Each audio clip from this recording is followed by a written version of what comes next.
Hello, my dear. I'm so happy you are here with me today, because this is a tender subject, isn't it? Loneliness. Just the word itself can feel like a little empty room inside the heart. And I want to begin by saying something very gently. Feeling lonely does not mean there is something wrong with you. It does not mean you are unlovable. It does not mean you have failed at life, or that everyone else has found some secret doorway into belonging and you have been left outside. Loneliness is a very human feeling. It is part of the heart's language. It says, I long to be seen.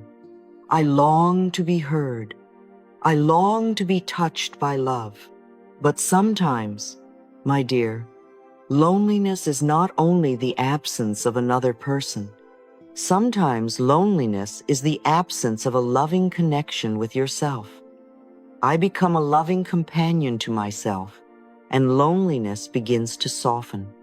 You see, from the moment you were born until the last breath of your life, there is one person who is always with you, you. You wake up with yourself. You fall asleep with yourself. You carry your thoughts, your memories, your little hopes, your secret fears, your tenderness, your shame, your dreams, your body, your inner child. You are the one who walks through every room of your life with you. And if you have never learned how to be gentle with yourself, then being alone can feel frightening. Not because silence is dangerous, but because in silence you begin to meet the parts of you that have been waiting for love. This is why so many people try to avoid loneliness. They pick up the phone immediately. They scroll and scroll, not because they are truly interested, but because they do not want to feel the ache. They turn on the television, so there is always a voice in the room.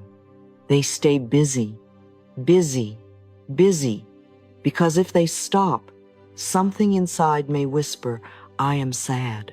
They run into relationships that do not feel safe, not because those relationships truly nourish them, but because the empty space feels unbearable.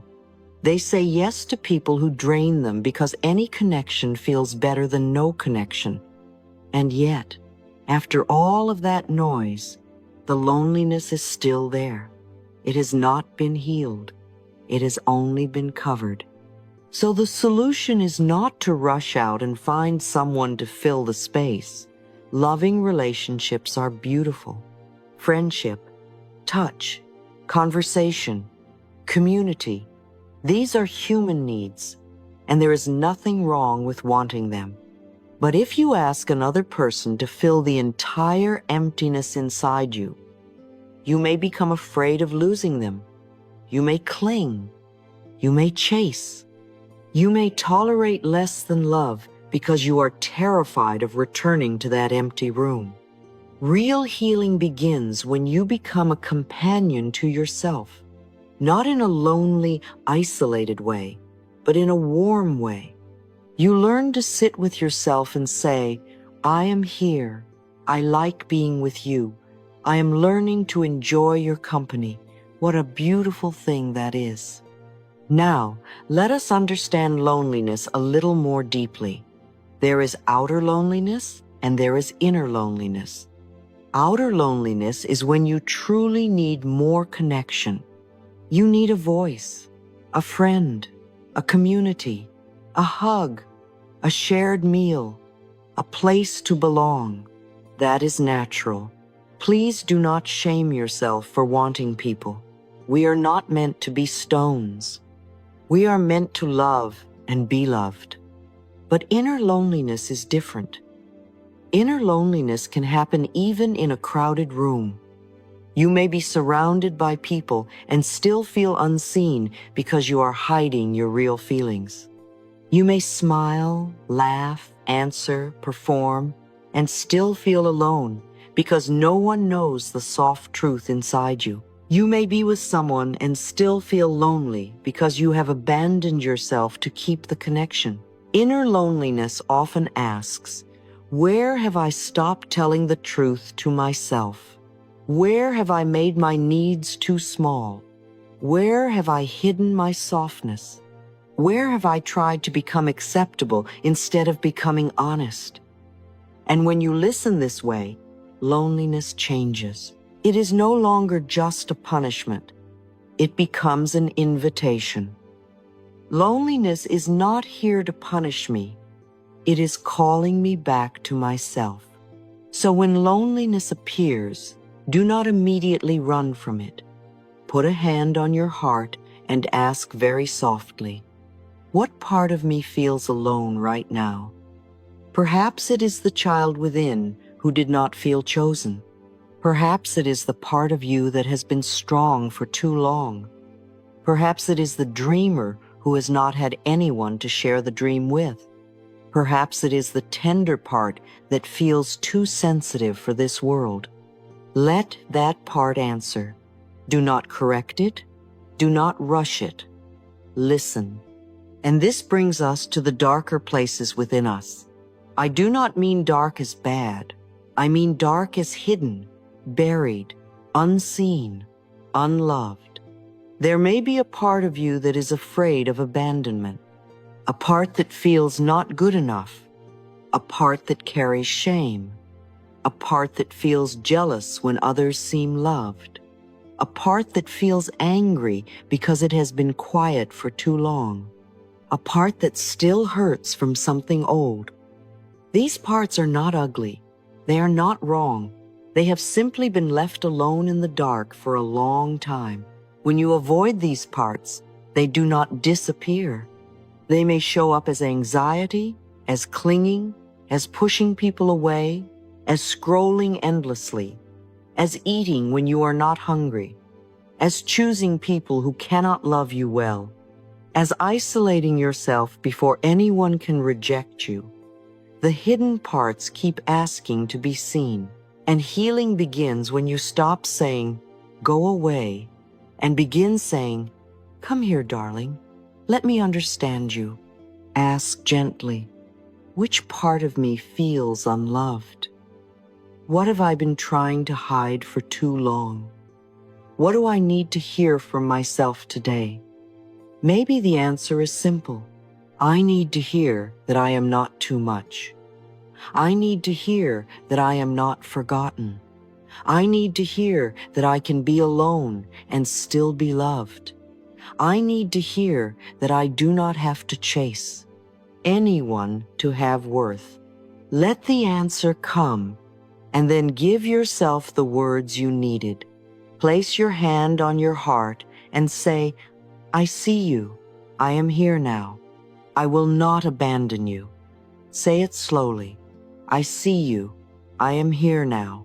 I will not abandon you." Let the body hear it. Let the inner child hear it.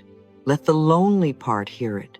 This is how the dark begins to soften, not by being forced into light, but by being welcomed with love. My dear, loneliness may still visit sometimes. That is all right, but it does not have to terrify you anymore. It can become a doorway. It can guide you toward real connection outside and deeper connection inside. It can show you where you have left yourself. It can teach you to become the friend, the parent, the companion, the loving presence you once searched for only in others. I become a loving companion to myself, and loneliness begins to soften. Loneliness is not here to punish me. It is calling me back to myself. I bring love to the parts of me I once left in the dark. Let these words stay with you gently. You are not alone in the way fear has told you. You are here with yourself. Life is here with you. Love is already beginning inside you. And as you learn to sit with your own heart in tenderness, the world around you will begin to feel less empty because you will no longer be absent from yourself.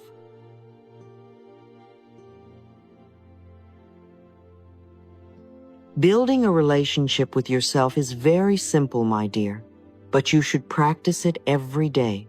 Not because you are a project to fix, not because you are broken, not because you must become someone else before you deserve love. You practice it every day because you are the one person you will live with all your life. You are the companion who wakes up with you in the morning, walks through the day with you, carries every private thought, every secret hope, every little ache, every tender dream, and lies down with you again at night. And if your inner voice is always harsh, if your own presence feels unsafe, then being alone can feel like punishment. But when you begin to speak to yourself like a friend, when you begin to keep small promises, when you begin to enjoy your own company, loneliness starts to change. It is no longer a cold room where you were abandoned. It becomes a quiet room where you can finally meet yourself with love. I enjoy my own presence, and I become a safe home for myself. So begin with the way you speak to yourself. This is so important. Many people would never speak to a dear friend the way they speak to themselves. They say, "I am so foolish. I am too much. I am not enough. I always ruin things. No one will love me."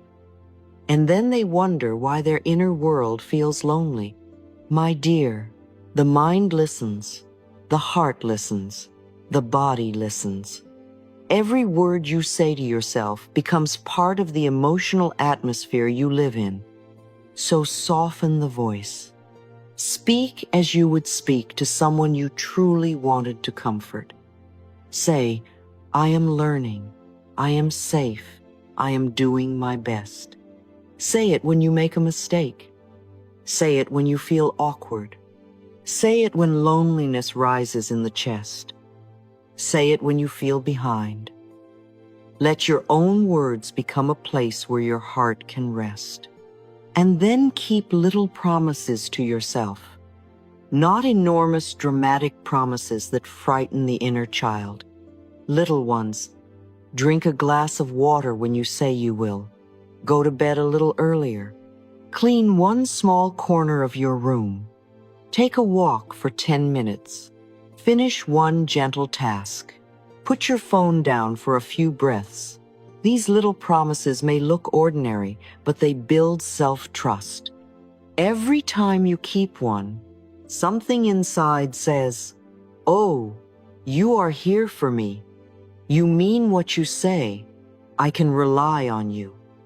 And when you cannot keep a promise, do not attack yourself. Repair. Say, "I missed it today, but I am not leaving myself. I begin again." That is how a loving relationship is built, not through perfection, but through returning. And please, date yourself a little. I mean that with a smile. Take yourself on a walk. Make yourself a cup of tea. Sit in a cafe with a book. Cook a meal you like. Put lotion on your skin slowly. Play music in your room. Buy yourself flowers, not to prove anything to anyone, but to say, "I enjoy being here with me." When you begin to enjoy your own presence, being alone no longer means being left behind. It begins to mean, "I am spending time with someone I am learning to love." That is a beautiful healing. Loneliness is not only in the mind, it lives in the body too. It can feel like a heaviness in the chest, an empty space in the belly, tight shoulders, shallow breathing, a tired face, a body waiting for a hug. So do not only think your way through loneliness. Care for the body. Give the body real signals that it is not abandoned. Take a warm shower. Eat a kind meal. Go outside and let the air touch your skin. Wrap yourself in a blanket. Hold a pillow close. Place your hand over your heart. Let the body feel. Someone is here. I am not forgotten. I care for my body, and my body helps me feel held. Touch is very healing. A gentle hand on the heart can speak to the nervous system in a language deeper than words. Hug your own shoulders. Hold your face softly. Place your palm where the ache lives and say, "My body is safe. I am here with you." At first, it may feel strange. That is all right. Many of us were never taught to comfort ourselves. We were taught to distract, perform, work harder, or wait for someone else to come. But now you are learning. You are teaching your body that your own presence can be warm. You are teaching the lonely places that they do not need to scream to be noticed. And you must accept your feelings. Please do not be ashamed because you feel lonely. Loneliness does not mean you are unattractive. It does not mean you are weak. It does not mean you failed at being loved. It means you need connection, tenderness, and presence. That is human. That is normal. That is not something to hide from yourself. When you name the feeling, it becomes less frightening. Say, "I feel lonely." Say, "I feel unseen." Say, "I feel tired of being strong." These sentences are honest. They bring the feeling out of the fog and into the light. And what is brought into loving light can begin to move.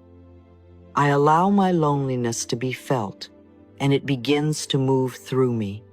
Let loneliness move through the body. Cry if you need to. Write in your journal. Pray. Breathe slowly. Listen to gentle music. Sit quietly and let the feeling be there without turning it into a story that says, "I will always be alone." Feelings are waves, not life sentences. If you allow them to move, they often soften. If you bury them, they often return louder. So when loneliness comes, do not say, "Go away." Say, "Come here, darling. I will listen." Ask it. What are you asking for? Do you need rest? Do you need a real conversation? Do you need comfort? Do you need me to stop pretending? Loneliness can become a teacher when it is met with tenderness.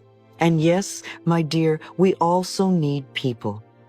Becoming a loving companion to yourself does not mean you never need human connection.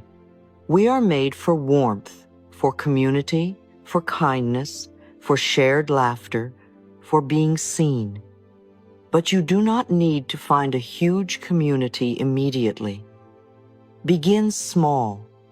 One honest message, one short call, one kind hello to a neighbor, one small group around something you enjoy, one walk with someone who makes your body feel lighter.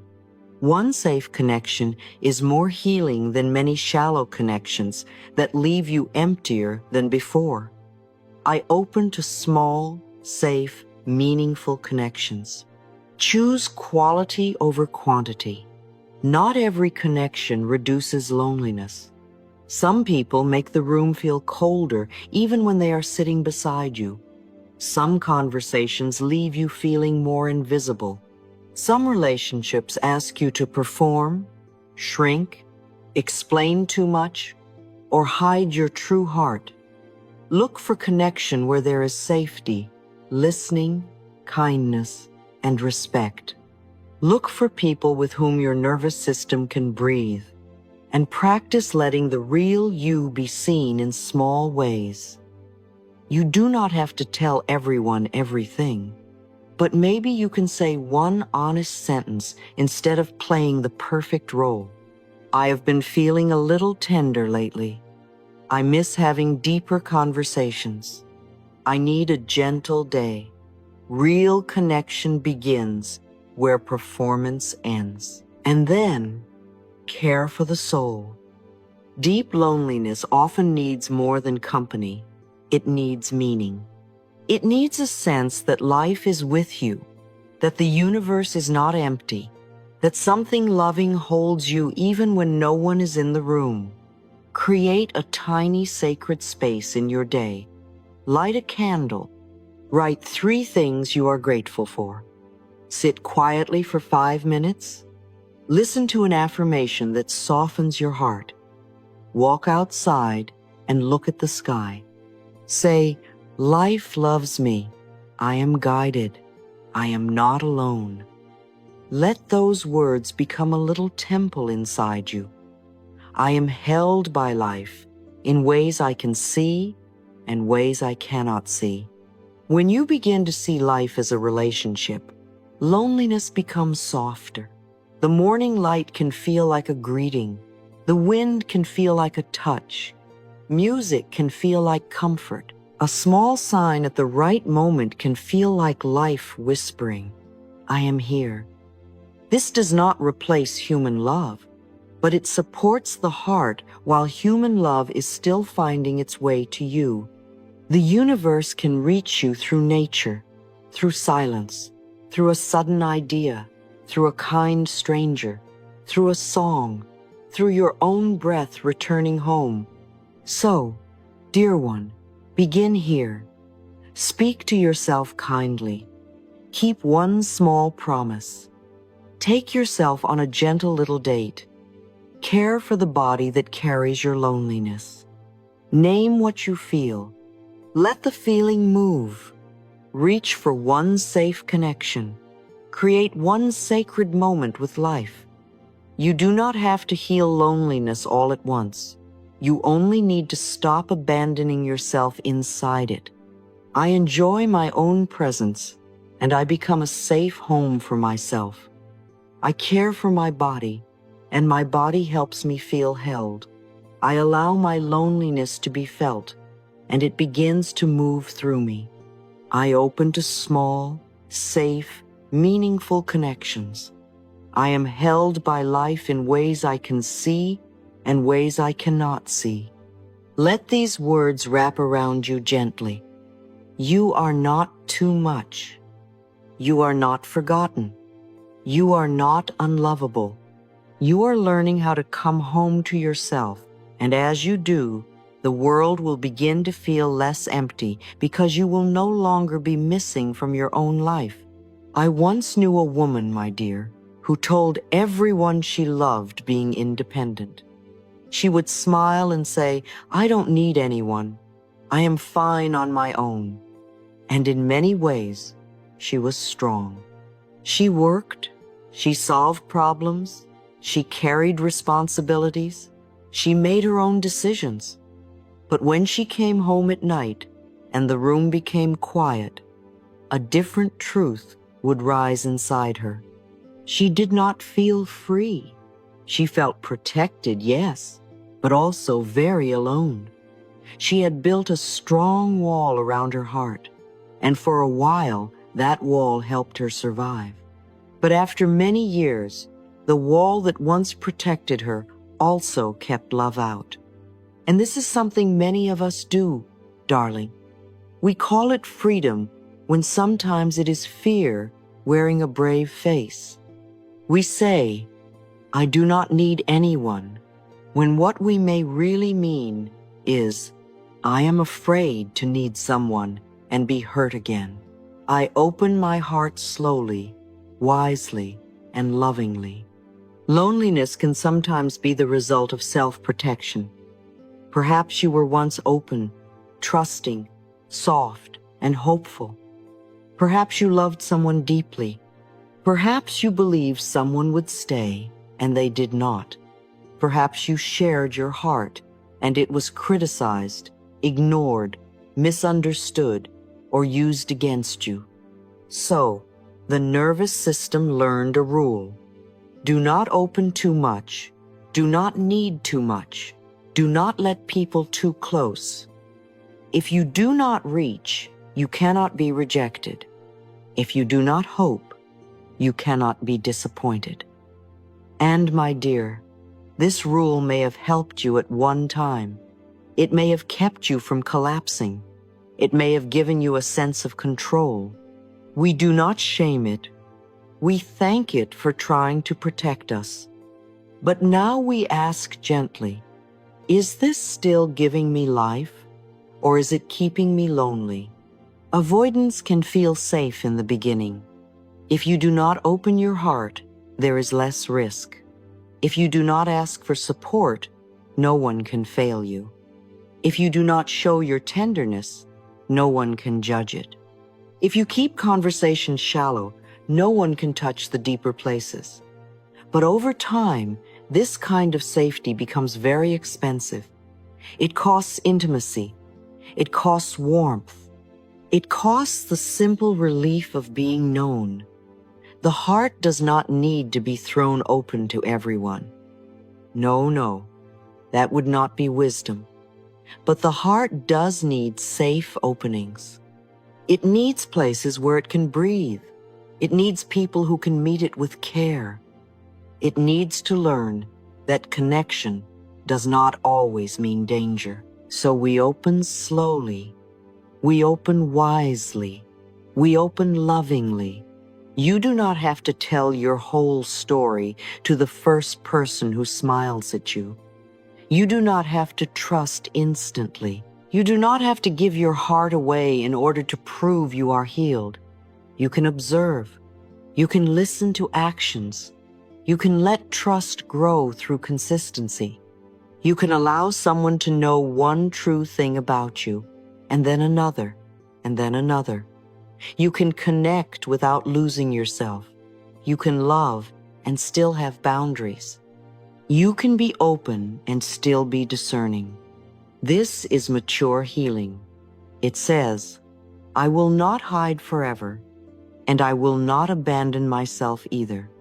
And now I want you to ask a beautiful question. What does freedom mean to me? Really ask it. Because many people mistake emotional avoidance for freedom. They think freedom means needing no one, feeling nothing, staying untouched, staying above, longing, staying busy enough to never meet the ache. But is that freedom, dear one? Or is that a carefully decorated cage? True freedom may not mean never needing anyone. True freedom may mean being yourself in a healthy connection. True freedom may not mean escaping every feeling. True freedom may mean feeling something deeply and knowing it will not destroy you. True freedom may not mean saying, I am fine, when you are not fine. True freedom may mean being honest enough to say, I feel lonely today, and I will meet this feeling with love. Try this little exercise. Take a page and make 2 lists. On one side, write false freedom. On the other side, write true freedom. False freedom may look like scrolling for hours so you do not feel. Avoiding everyone because connection feels risky. Saying, I'm fine when your heart is tired. Pretending you do not care because caring once hurt. Choosing people who are emotionally unavailable because deep down that feels familiar. Staying busy so silence cannot speak. This is not to judge yourself. This is to see clearly. Then write the second list. True freedom. True freedom may look like telling the truth kindly, resting without guilt, choosing people who feel safe, not just exciting. Being alone without hating yourself, asking for support without shame, letting someone see a real feeling, saying no when something drains you, saying yes when your heart is truly open, going for a walk instead of disappearing into your phone, looking in the mirror and saying, I am here with you. True freedom is not emotional numbness. True freedom is inner safety. True freedom is feeling safe with myself and open to life. Choose one true freedom action today, not 10, 1. Send a kind message to someone who feels safe. Take a 10-minute walk and let the sky remind you that life is larger than this lonely moment. Write in your journal, what part of me needs love today? Sit with a warm drink and do not run from your own company. Look into your eyes in the mirror and say, I am here with you. This sentence is so simple, and yet it can heal something very old, because the lonely part of you may not need a perfect answer today. It may simply need your presence. And now, let us gather a few affirmations, not as a list to rush through, but as little lanterns for the heart. Say them slowly, as if speaking to the part of you that has waited a long time to feel loved. I am not alone. I am with myself now. Let this remind you that you are not abandoning yourself in the silence. I become a loving companion to my own heart. You are learning to sit beside your feelings instead of running away from them. I accept my loneliness with tenderness and compassion. You do not need to be ashamed of needing warmth. I bring love to the hidden parts of me. The parts you once hid are not unlovable. They are waiting to be held. I am safe to connect slowly and wisely. You do not have to rush trust. You can let it grow. Life supports me, guides me, and holds me. Even when the room is quiet, you are still held by breath, by earth, by unseen grace, by the loving intelligence of life. I feel loved again because I return to love within myself. This is the deepest turning point. You stop waiting for love only outside, and you begin becoming love inside. My dear, loneliness does not mean you are empty forever. It may be the doorway through which you return to yourself more honestly than ever before. It may be asking you to stop using noise as a cover, to stop calling avoidance freedom, to stop protecting yourself so completely that love cannot enter. But it is not asking you to throw your heart into unsafe hands. It is asking you to open slowly, wisely, and lovingly. So today, let your heart take one small step, not a desperate step, not a fearful step, a loving one. Be with yourself. Care for your body. Tell the truth on paper. Reach toward one safe connection. Let life hold you through something simple: light, breath, music, prayer, a walk, a moment of stillness. You are not too late for love. You are not too wounded for connection. You are not meant to live behind the wall forever. The same heart that learned to protect itself can learn to open again, softly, safely, beautifully. And as you return to love within yourself, you will begin to feel loved again, not because loneliness has vanished forever, but because you are no longer leaving yourself alone inside it.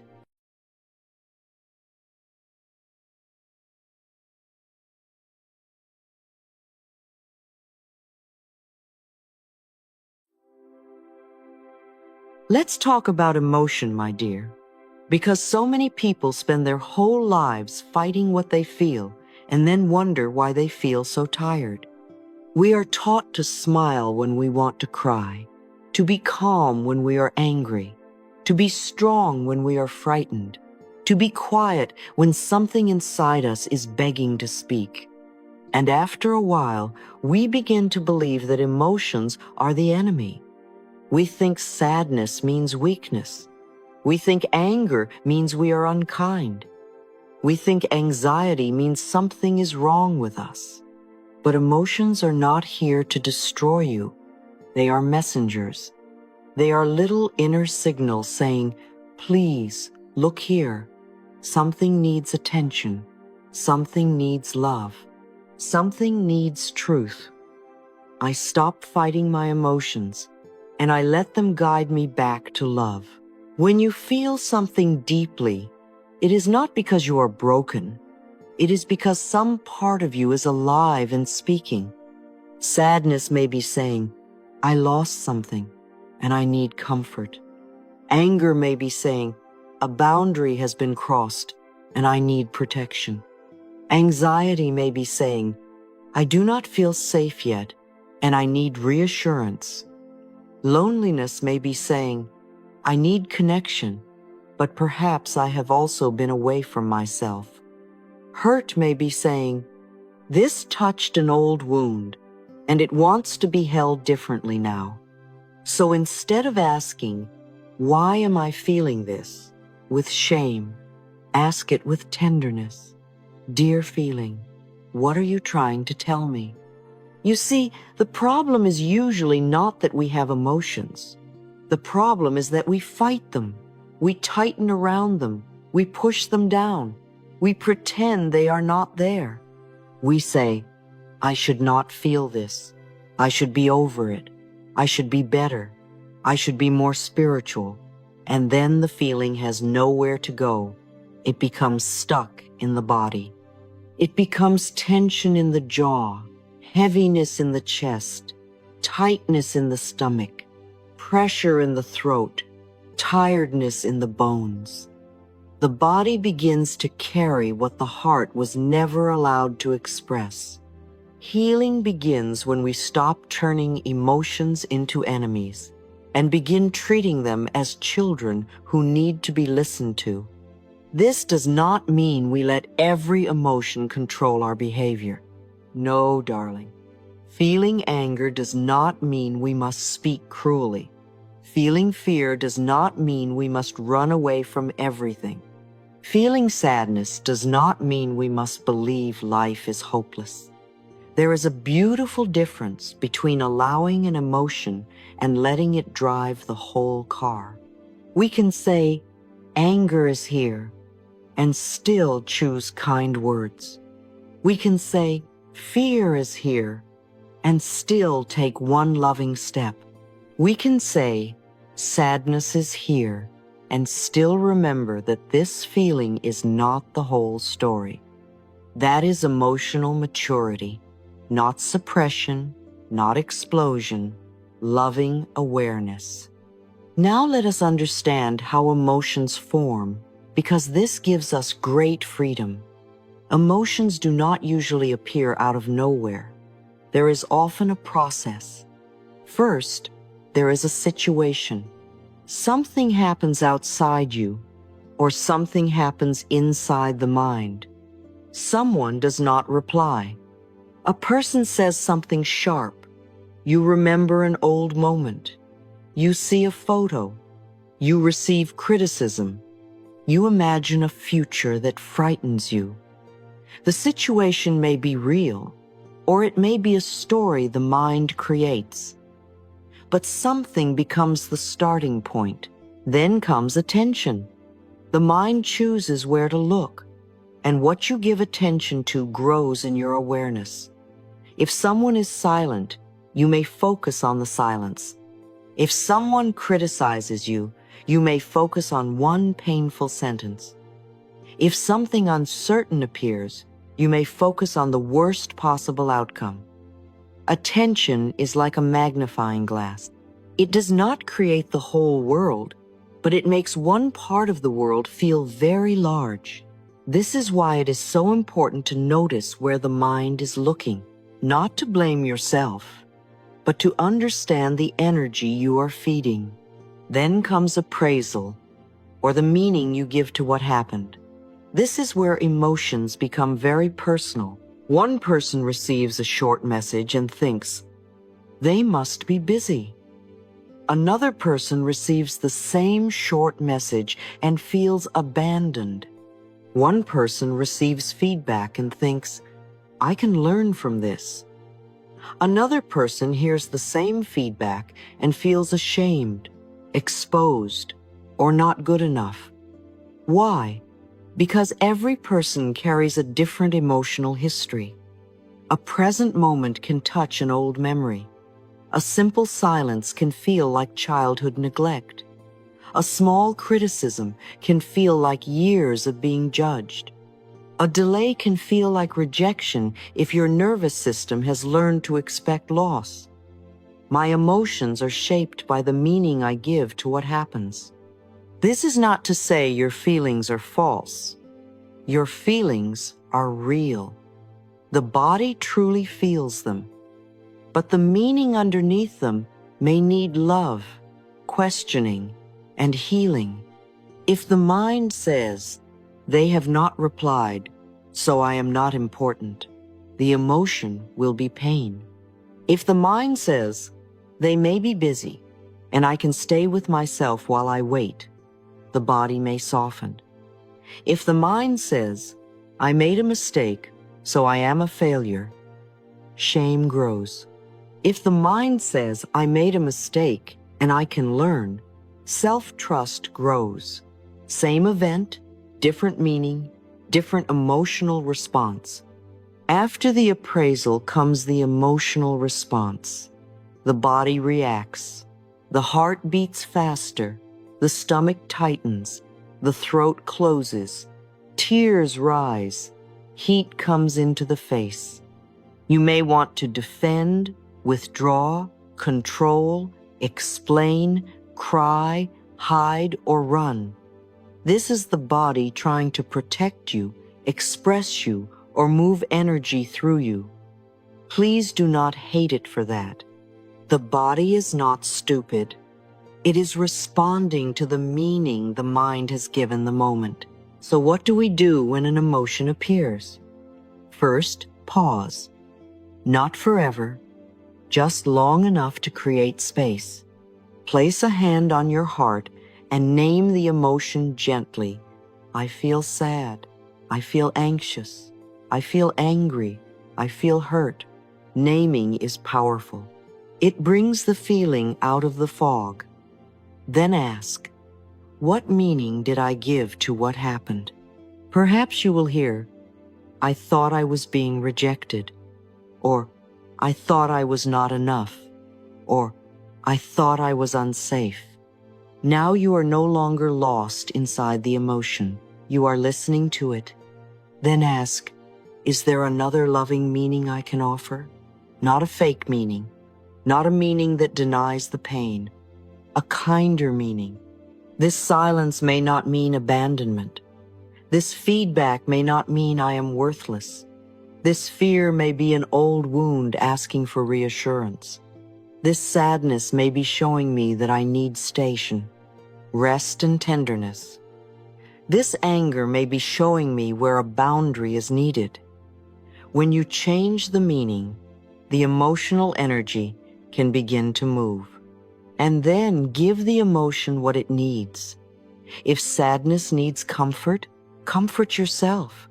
If anger needs a boundary, consider the honest action. If anxiety needs safety, breathe slowly and come back to the present.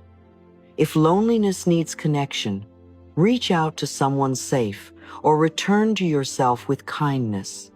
If shame needs love, say, I am still worthy while I learn. Emotions heal when they are received, understood, and guided. My dear, you do not need to fight your emotions anymore. You can stop making them proof that something is wrong with you. They are not here to ruin your life. They are here to show you the hidden places that are ready to be loved. They are here to bring your attention to your needs, your boundaries, your wounds, your desires, your truth. When you listen with love, emotions become guides. They show you the path back home. So the next time a strong feeling comes, do not rush to push it away. Say, a part of me is speaking. Breathe. Listen. Ask, what happened? What am I focusing on? What meaning did I give this? What does this feeling need from me? This is how emotion becomes healing. This is how the inner world becomes safer. This is how you stop being controlled by every wave and begin learning to swim with compassion. I stop fighting my emotions and I let them guide me back to love. My emotions are shaped by the meaning I give to what happens. Let these words settle in you. You are allowed to feel. You are allowed to listen. You are allowed to change the meaning, soften the wound, honor the need, and return to love. Life is not asking you to become emotionless. Life is inviting you to become loving enough to hear what your emotions have been trying to say.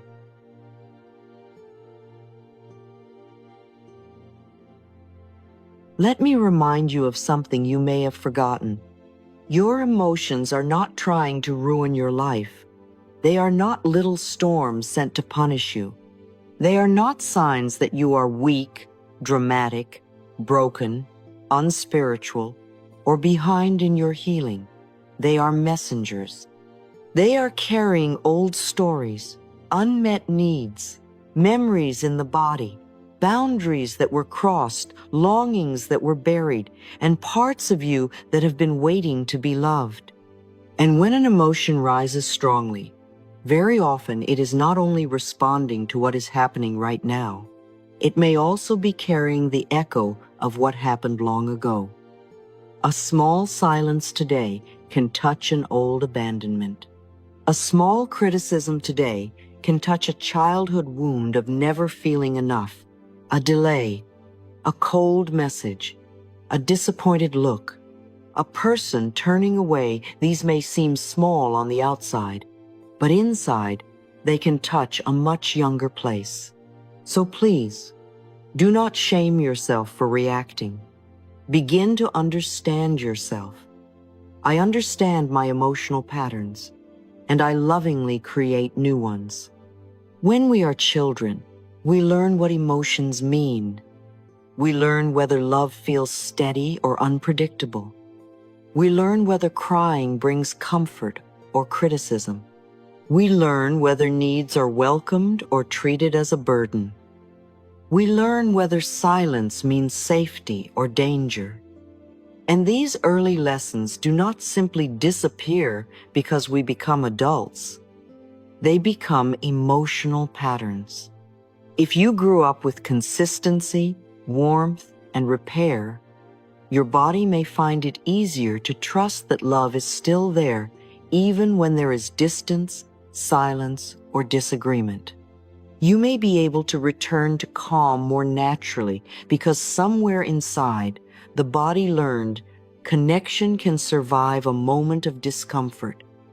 But if love felt unpredictable, if attention came and went, if you had to be very good, very quiet, very useful, or very easy to receive affection, then your emotions may react strongly when the present looks even a little like the past.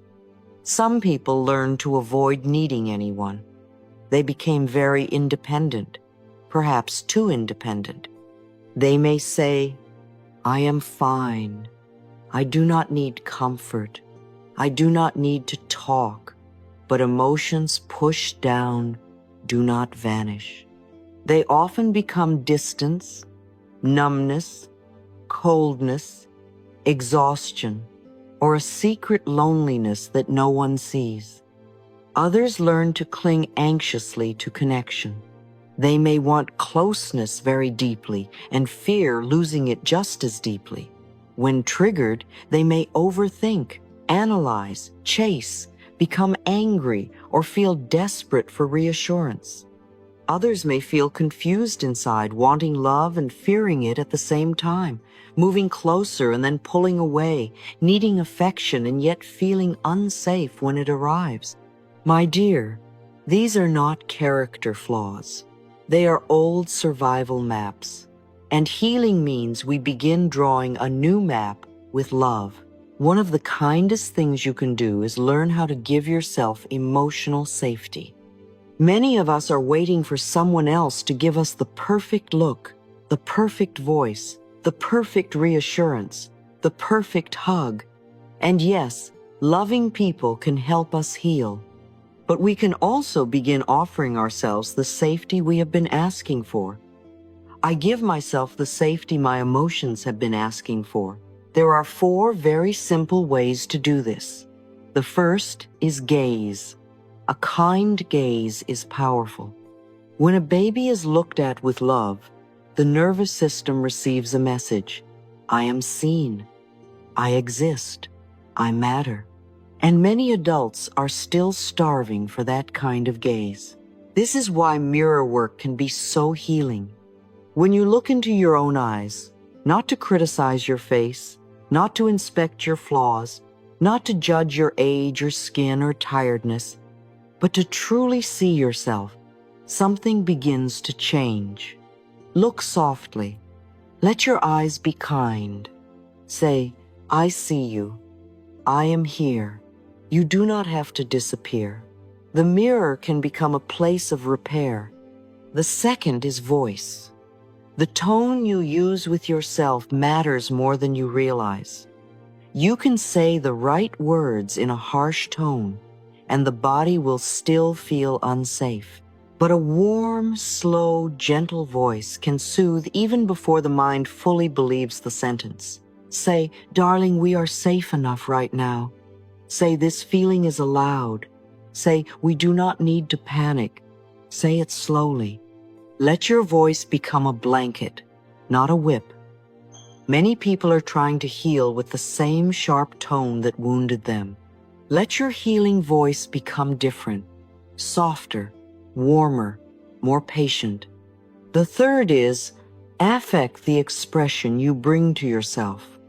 A softened face, a small smile, a slow breath, relaxed shoulders, these send signals of safety to the body.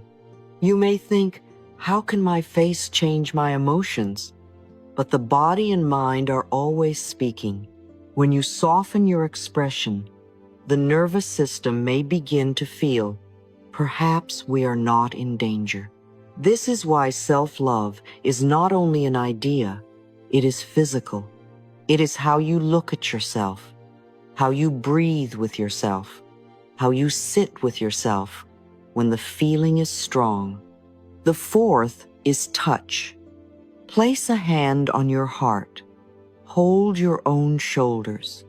Touch the part of the body that feels tight. Let your hand say what words cannot yet say. I am here. I am not leaving you. Touch is a way of telling the inner child, you do not have to hold this alone anymore. And if touch feels uncomfortable, begin gently.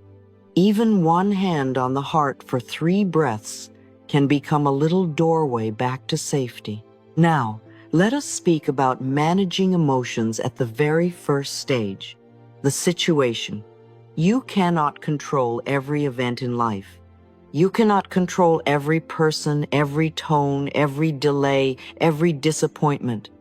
But you can begin choosing environments that support your peace. I choose environments that support my peace. This is not avoidance in a weak way. This is emotional wisdom. If certain spaces, people, content, conversations, or rhythms continually make your nervous system feel unsafe, begin noticing. You do not have to keep placing yourself in emotional fire and then wonder why you feel burned. Healing needs protection. Healing needs gentleness. Healing needs spaces where the body can soften. If you know a situation may trigger you a difficult conversation, a family gathering, a call, a meeting, a topic, prepare yourself. Before you go in, say, I am safe. I can respond slowly. I do not need to abandon myself. Write the words down. Put them in your phone. Say them in the car. Whisper them before opening the door. This is not dramatic. This is care. It is like bringing a coat when you know it may be cold. You are preparing your emotional body for weather. And remember, boundaries are emotional care. Sometimes you need to leave the room.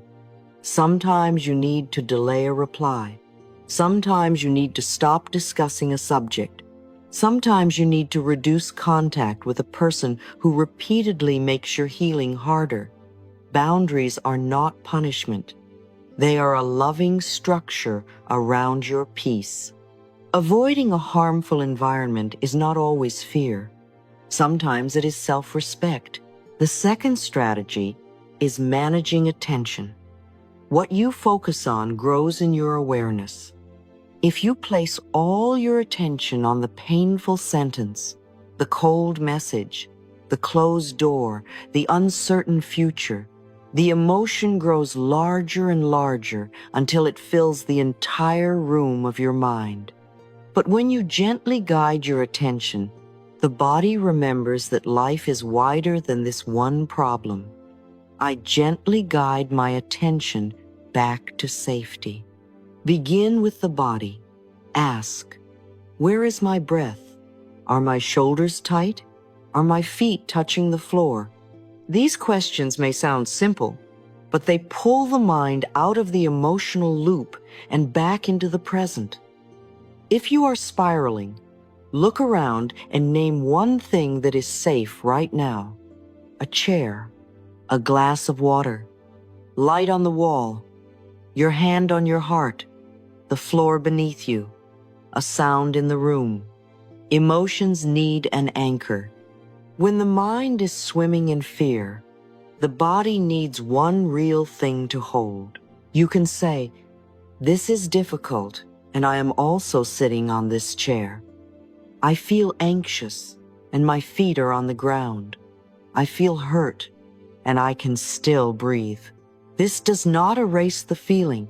It gives the feeling a safe container. The emotion is no longer the whole universe. It is a wave moving through a body that is still here, still breathing, still held by the present moment. The third strategy is managing appraisal, the meaning you give to what happened. This is very powerful. Ask yourself, am I sure this interpretation is true? Or is an old fear telling an old story? Is there a gentler meaning I could offer? Not a fake meaning, not one that denies reality, a kinder meaning. If someone is quiet, instead of immediately saying, I am being abandoned, you might say, I do not know yet. I can stay with myself while I wait.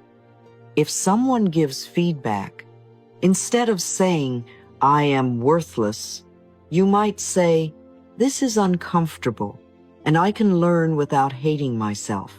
If you feel rejected, you might say, this hurts, and it may be touching an old wound that needs reassurance. I choose a kinder meaning, and my emotions begin to soften. This is not about lying to yourself. It is about not letting the wound write the only story. The same event can become proof that you are unloved, or it can become an invitation to love yourself more deeply. The same anger can become destruction, or it can become a boundary. The same jealousy can become bitterness, or it can become a clue to desire. The same fear can become paralysis, or it can become a request for safety. Meaning changes emotion. When meaning softens, the body often softens too. The fourth strategy is managing the emotional response itself. Once the emotion is here, let it move through the body. Do not keep it trapped only in the head through endless analysis. Breathe. Cry if you need to. Write. Walk. Shake your hands. Put your palm on your heart. Let the body participate in release. Emotions are energy. They are meant to move. I let emotions move through me without letting them control me. But please, do not act at the height of the emotional wave if you can pause when you are very angry, very afraid, very hurt, or very desperate. The nervous system may not be able to see clearly. This is not the moment to send the long message. Make the final decision, cut everything off, agree to something you do not want, or collapse into an old pattern. Tell yourself, this emotion is allowed, but it does not have to drive. You can listen without obeying. Instantly, you can honor the feeling and still wait for wisdom. Use gentle words. I am safe to feel this. This emotion can move through me. I do not have to fight myself. I choose love while this feeling passes. Say them slowly. Let them become a bridge between the wave and the shore. You are not pushing the emotion away. You are staying with yourself while it moves. And when you truly listen, emotions can heal your life. Anger may show you where a boundary was crossed. It may say, "You have tolerated this too long," or "Something important needs protection." Anger is not always bad. Unconscious anger can harm, yes, but conscious anger can become clarity. It can help you say, "No more." It can help you stop betraying yourself. Sadness may show you where the heart needs to be held. It may point to a loss, a hope, a love, a dream, a part of you that still needs mourning. Sadness does not make you weak. It proves that you have a heart. It proves that something mattered. If you let sadness be held, it often becomes tenderness. It makes you more human, not less. Anxiety may show you where the body needs safety. Anxiety does not need to be yelled at. It needs rhythm, breath, reassurance, structure, one small step, and a slower pace. It may be saying, "I need to know we are not alone.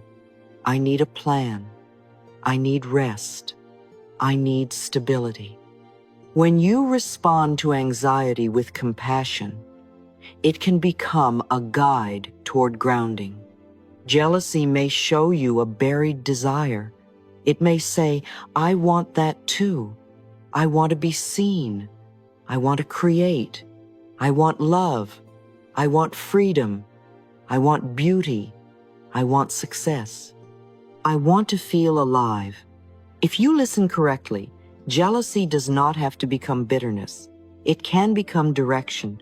It can show you what your soul has been afraid to want.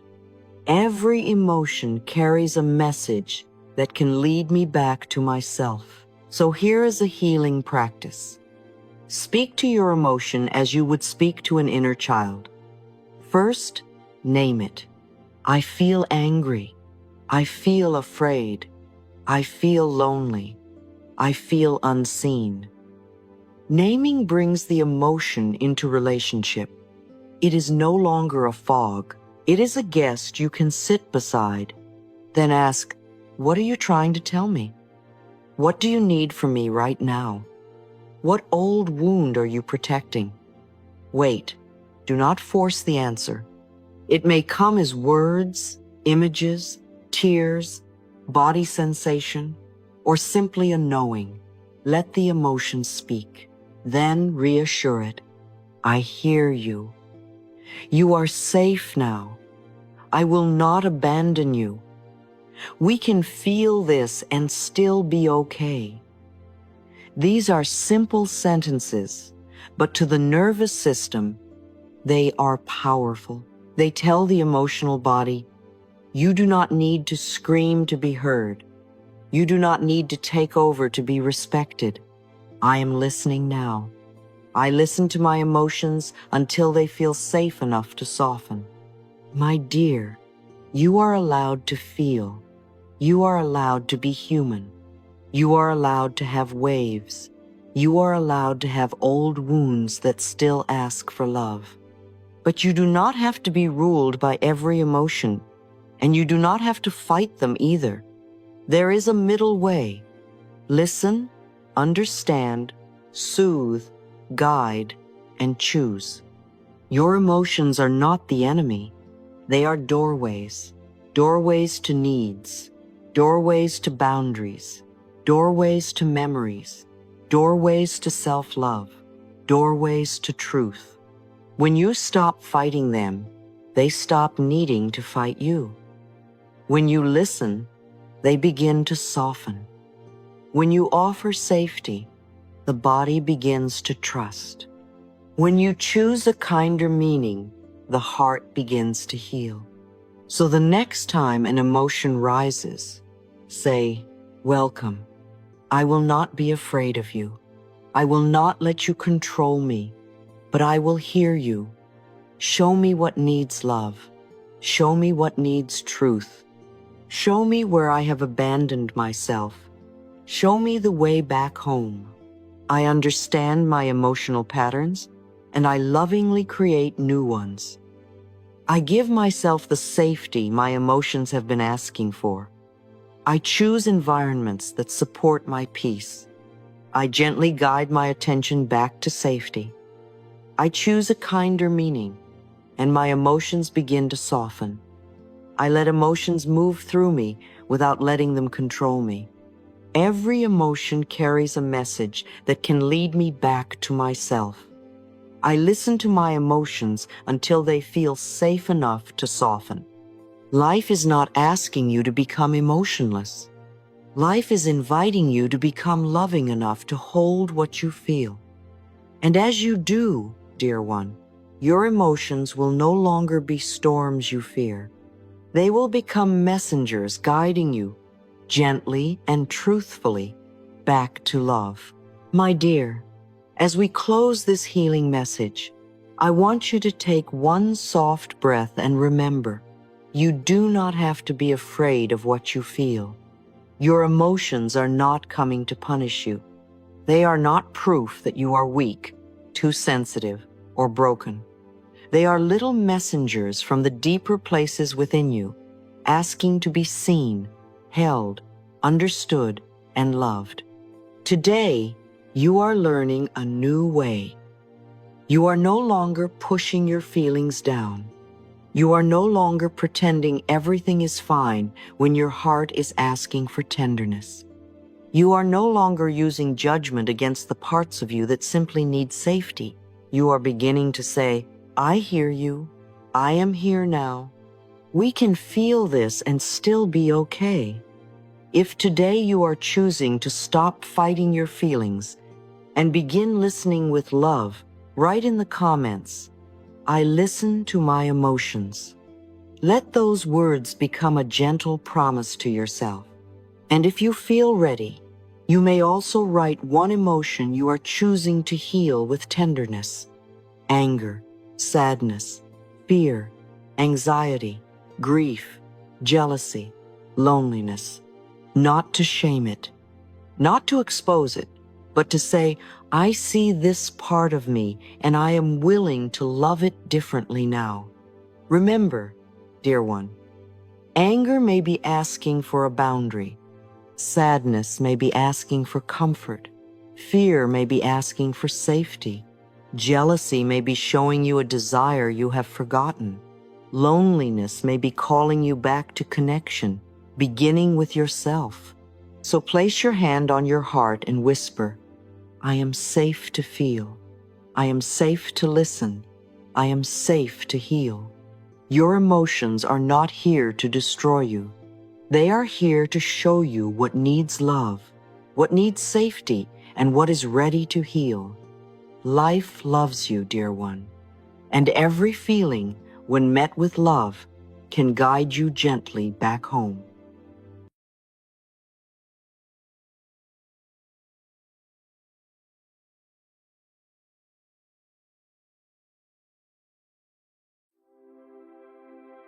Today is a beautiful day, my dear, not because everything in the world is already perfect, but because you are here, breathing, listening, and choosing to see life with new eyes.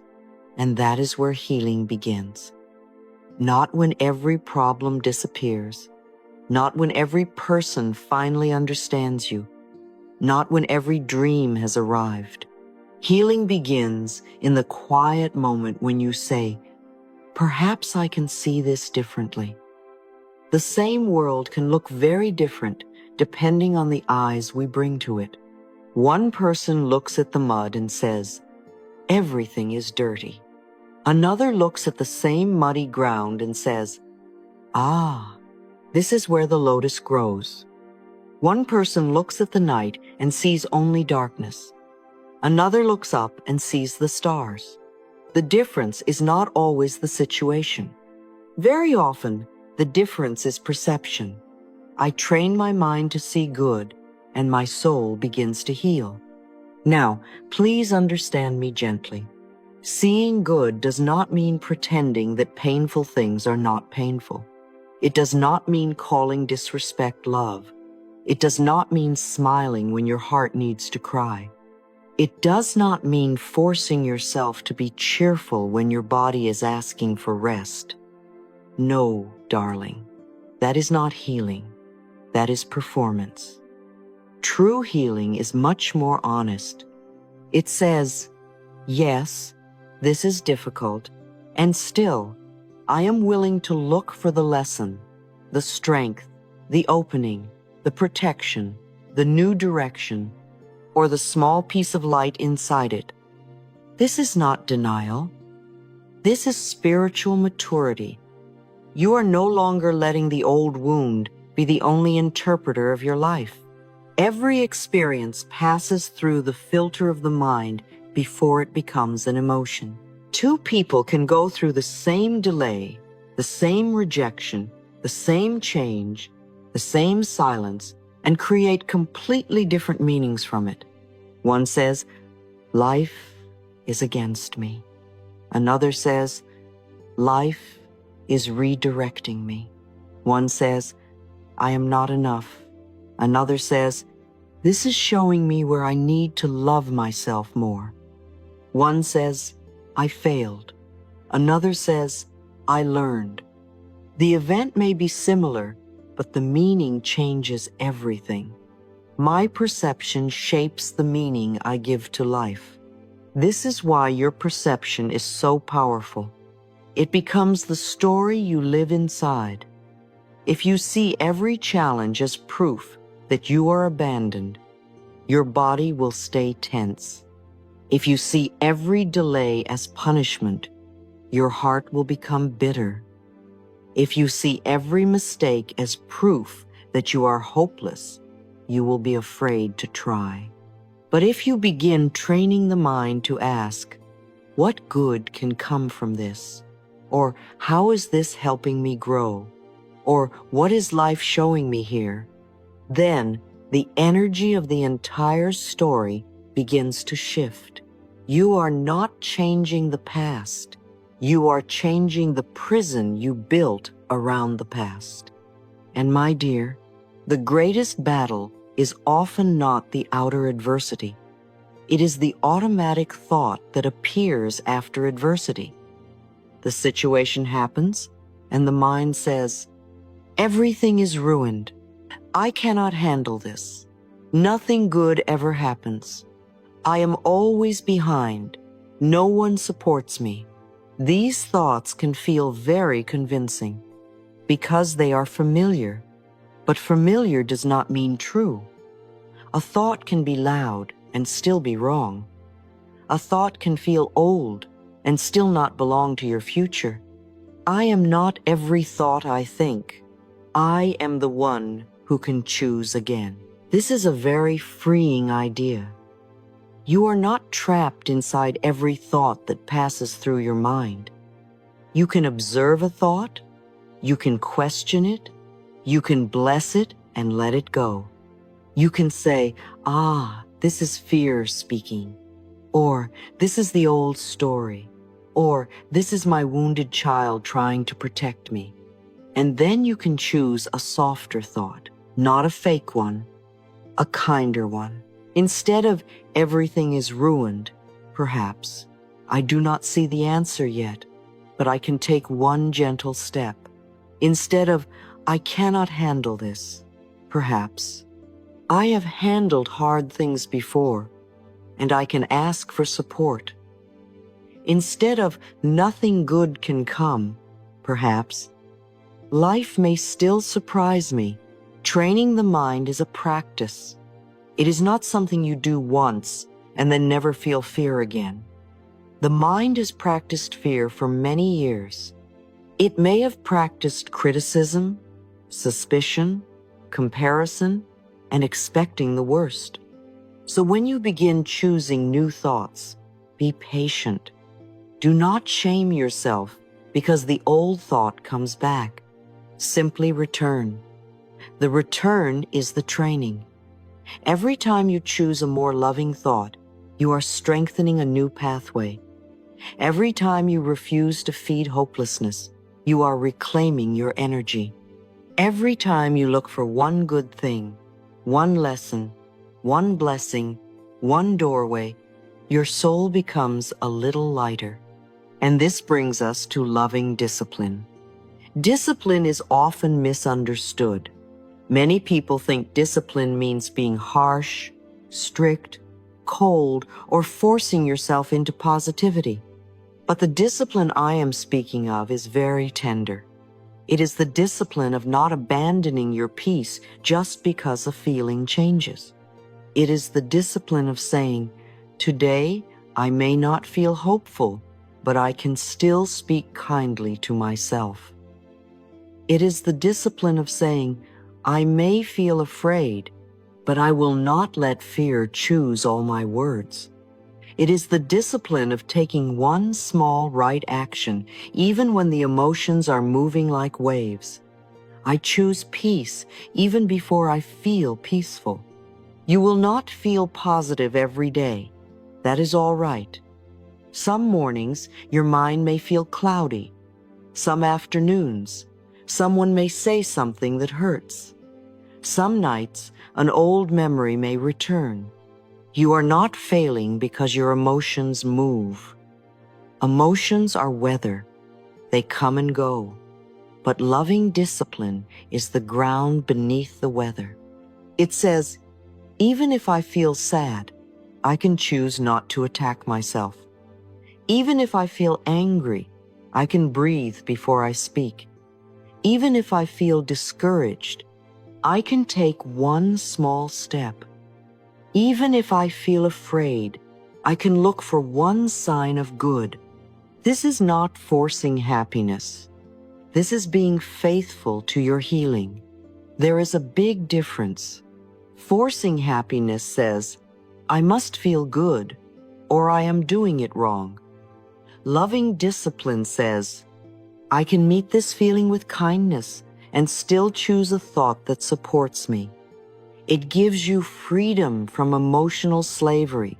You no longer have to be dragged by every wave. You can feel the wave and still remember the shore. So today, practice with something small.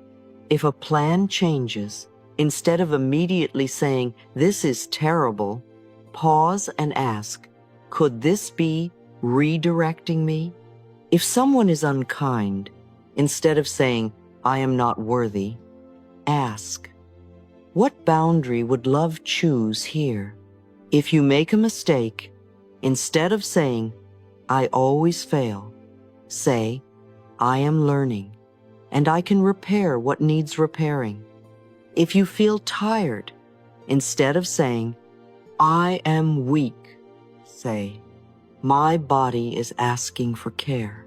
These little shifts may seem simple, but they change the atmosphere of your inner world. You are training the mind the way you would train a garden vine.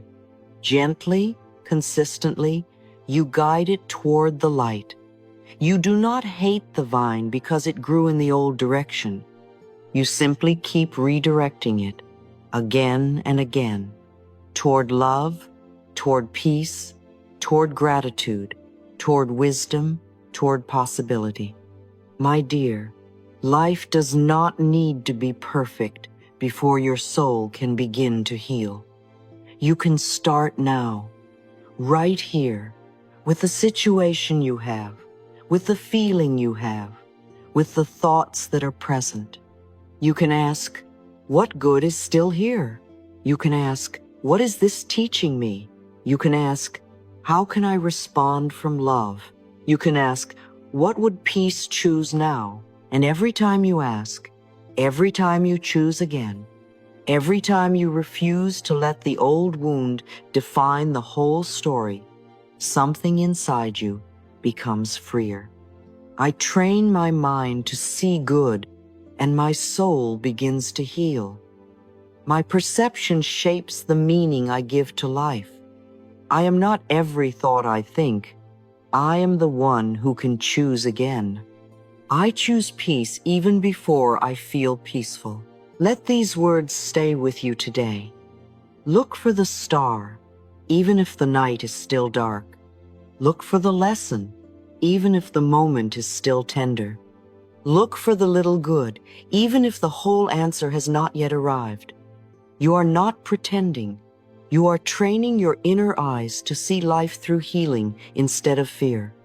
And as your perception changes, your energy changes. As your energy changes, your choices change. And as your choices change, dear one, your life begins to open in softer, brighter, more beautiful ways.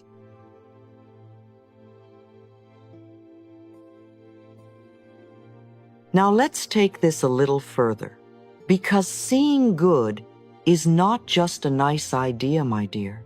It is a practice. It is a training. It is a daily way of teaching the mind not to worship what is missing, what is painful, what is unfinished, or what did not happen yet. The mind, when it has been hurt, often becomes very loyal to danger. It looks for proof that life is hard. It looks for proof that people leave. It looks for proof that dreams fail. It looks for proof that you are behind, or unsupported, or not enough. And because the mind is always searching, it usually finds what it has been trained to find. So we must lovingly retrain it. Not with force, not by pretending pain is not real, but by saying, I am willing to see more than the wound. I am willing to see what is still supporting me. I am willing to see the little light that fear has been ignoring. Gratitude trains my mind to recognize the good already here. Gratitude is one of the gentlest ways to sharpen your inner wisdom. It does not make you foolish. It does not make you passive. It does not ask you to deny difficult things. Gratitude simply reminds you that difficulty is not the whole truth. Perhaps something is hard, yes, but is there also breath? Is there also a cup of water? Is there also one person who was kind once? Is there also a lesson? Is there also a body trying to carry you? Is there also a morning that arrived?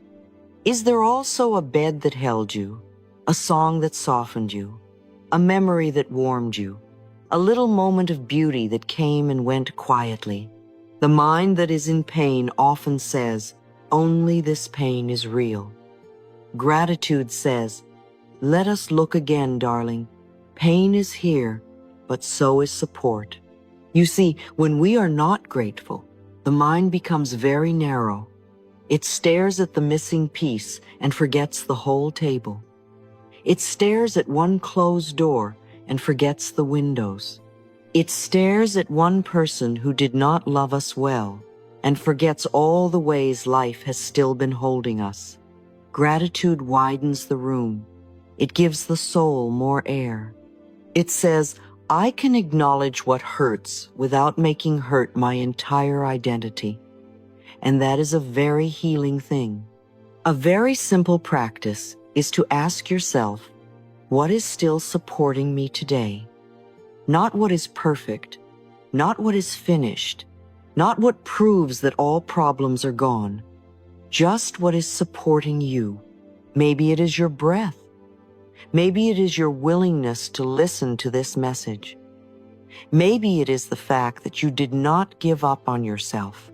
Maybe it is a little food, a little shelter, a little light, a little idea, a little hope. If you can find one thing, the mind begins to soften. If you can find 3, the heart begins to remember that life is not only against you. If you can practice this daily, your perception changes. And when perception changes, the soul begins to heal. Gratitude is not a decoration on top of healing. It is one of the roots. When you are grateful for the small good, you become available for more good, not because you are earning it, not because life is keeping score, but because your attention becomes trained to notice support. And what you notice, you often nourish. What you nourish grows. Now, my dear, let us speak about judgment, because judgment can keep the soul locked in a very old room. I do not mean healthy discernment. Discernment is necessary. Discernment says, this is right for me, and this is not. This person is safe, and this pattern is not. This choice supports my peace, and this one drains me. Discernment is clear, but judgment, the kind that hardens the heart, often keeps us tied to resentment. It says, they should have known, they should have changed. They should have loved me better. They should have apologized. I should have been different. I should have known sooner. And soon the mind is no longer living in today. It is drinking the poison of yesterday again and again. Letting go of judgment does not mean saying that what happened was fine. Please hear that with your whole heart. You do not have to call harm acceptable. You do not have to make excuses for cruelty. You do not have to return to someone who wounded you. You do not have to pretend the past did not hurt. Letting go of judgment means you are no longer willing to let bitterness live in your body every day.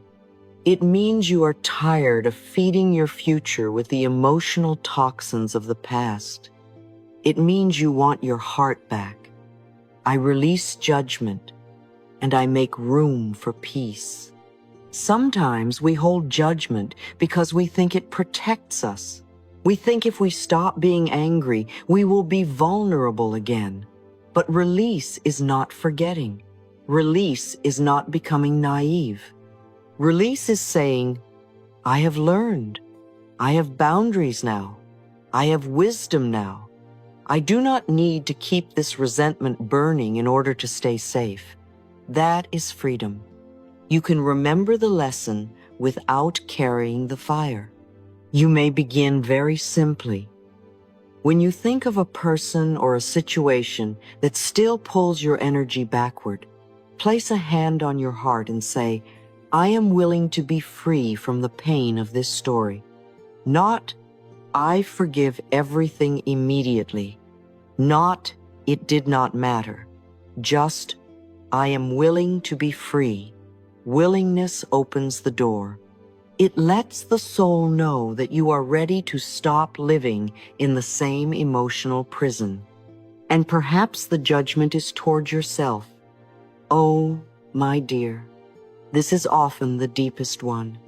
Why did I stay? Why did I trust? Why did I say that? Why did I not know? Why did I waste so much time? We speak to ourselves with such harshness, as though cruelty will somehow change the past. But cruelty only adds another wound. Try this instead. I did what I could with the awareness I had then. Now I know more. Now I choose differently. That is a healing sentence. It gives you responsibility without shame. It gives you wisdom without punishment. When you release judgment, you do not lose your standards.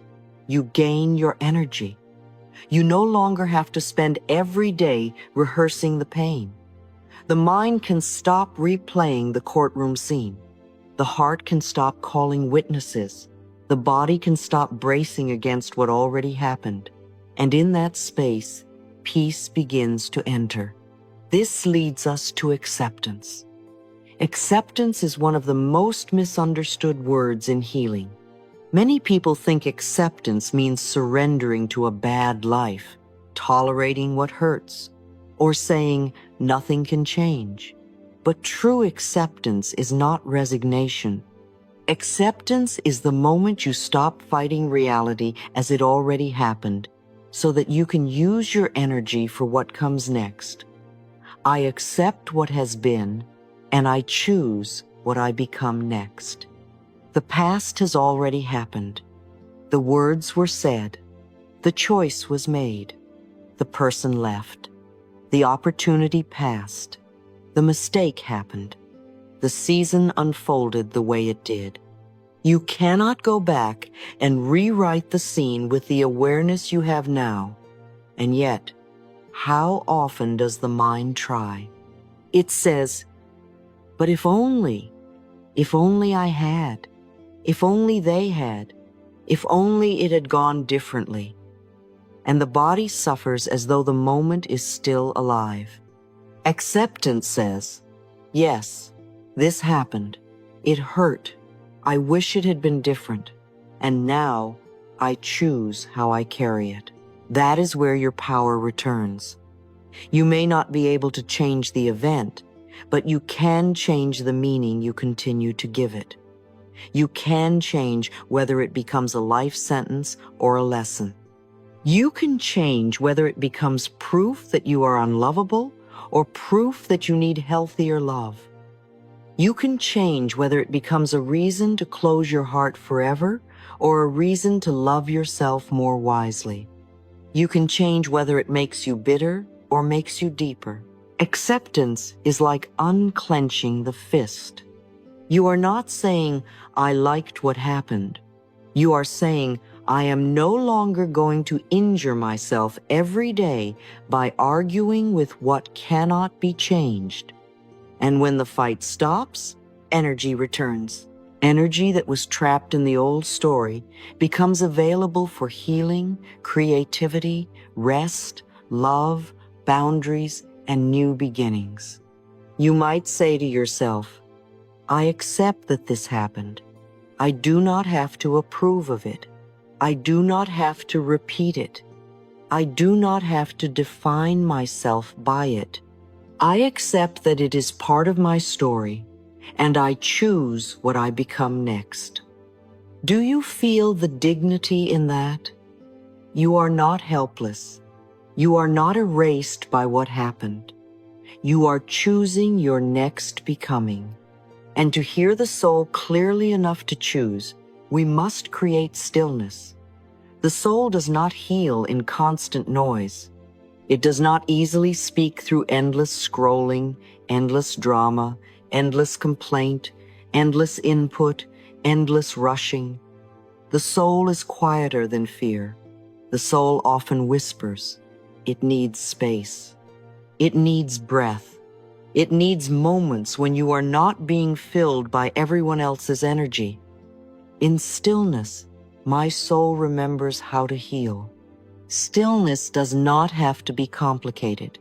You do not need a perfect room, perfect music, perfect posture, or perfect spiritual discipline.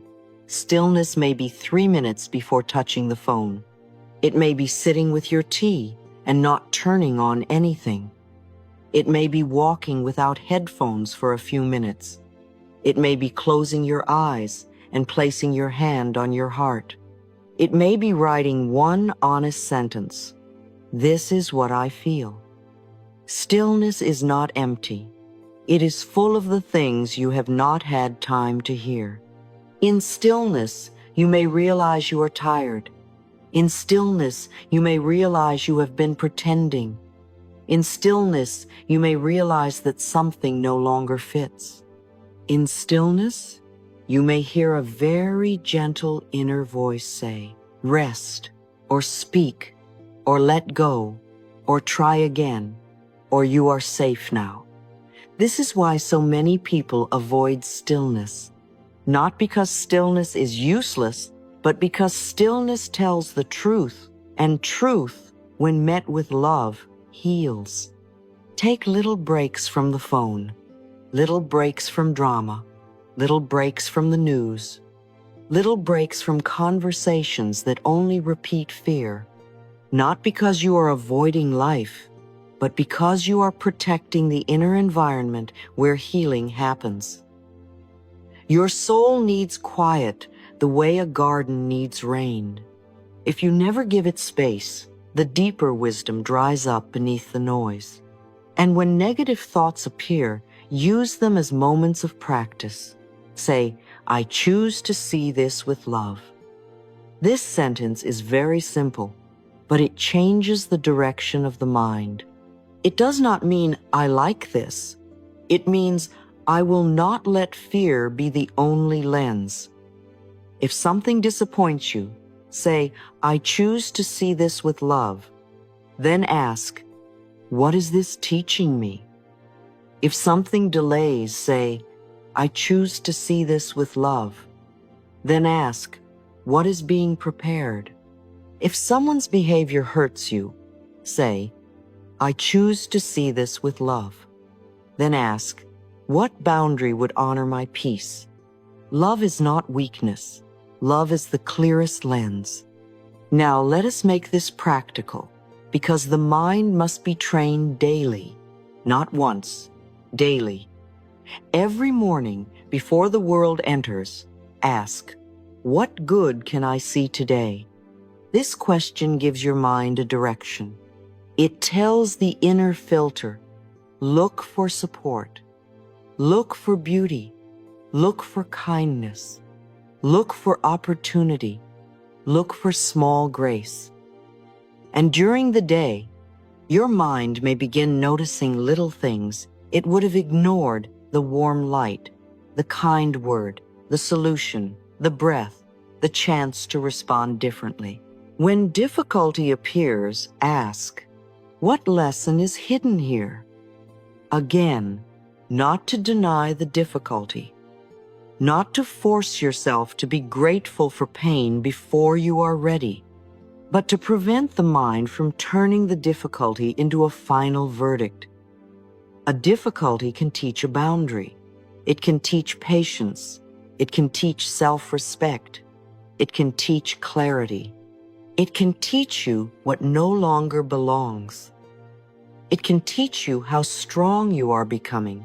The lesson may not appear immediately, but the question keeps your heart open enough to find it. At night, write 3 good things that happened, even if they were tiny. This is so important. The mind often reviews the unfinished problems before sleep. It says, this is not done. That hurt. This is missing. That may go wrong. So you must gently teach it to also review the good. I drank water. I smiled once. I finished one small task. Someone held the door. I rested. I did not react the old way. I noticed the sky. These are not too small. They are evidence that goodness exists in ordinary places.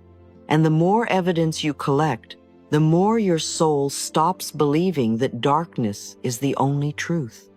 This is how you train your mind. Morning, look for good. Difficulty, look for lesson. Evening, record the good. Negative thought, choose to see with love. Simple, not always easy, but simple. And repeated gently, it becomes a new inner habit. Every day, I teach my mind where to look. You see, my dear, the mind is like a child with a lantern. If you do not guide it, it may shine the lantern only on danger, loss, comparison, rejection, and fear. But you can take the child's hand and say, look here too. Look at this beauty. Look at this lesson. Look at this support. Look at this strength. Look at this little sign of life. Over time, the child learns. The mind learns.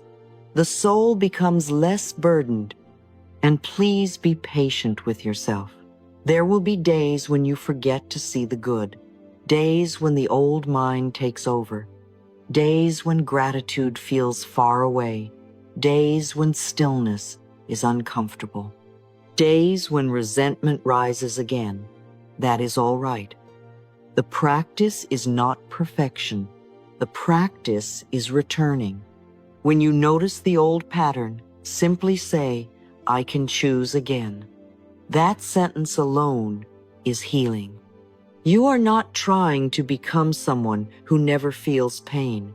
You are becoming someone who no longer lets pain be the only storyteller.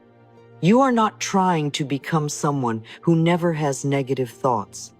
You are becoming someone who knows thoughts can be questioned, softened, and redirected. You are not trying to become someone who never remembers the past. You are becoming someone who can remember without living there. Gratitude sharpens your wisdom. Releasing judgment frees your heart. Acceptance gives you energy for the next chapter. Stillness lets the soul speak. Daily mental practice trains your inner eyes to see good, even when life is still becoming. This is healing. This is the beautiful work. So today, when you face life, pause and ask, what good is here? When something hurts, ask, what can this teach me? When bitterness rises, say, I release judgment and I make room for peace. When the past pulls you, say, I accept what has been and I choose what I become next. When noise overwhelms you, step into stillness and listen. And when fear speaks, answer gently, I choose to see this with love. My dear, the world may not change instantly, but your inner eyes can change. And when your inner eyes change, your soul begins to breathe. You begin to find light in places that once only felt heavy. You begin to find lessons where you once found only punishment. You begin to find gratitude not because life is perfect, but because you are finally seeing the whole truth, not only the painful part. Gratitude trains my mind to recognize the good already here. I release judgment and I make room for peace. I accept what has been and I choose what I become next. In stillness, my soul remembers how to heal. Every day, I teach my mind where to look. Let these words stay with you. Let them become your practice. Look for one good thing. Release one judgment.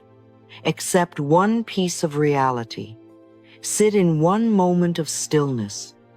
Choose one loving thought, and little by little, your soul will feel lighter, not because life has become perfect, but because you have stopped looking at life only through the eyes of old pain. My dear, as we close this message, let this be the gentle promise you carry today. You are training your mind to see life through love, not through old fear. You do not have to pretend every moment is easy. You do not have to deny what hurts. But you can choose to look again, softer this time, and ask, what good is still here? If this message has touched your heart, write in the comments, I see the good. Let those words become your declaration. And if you wish, add one small good thing you can notice right now: breath, sunlight, peace, support, hope, love.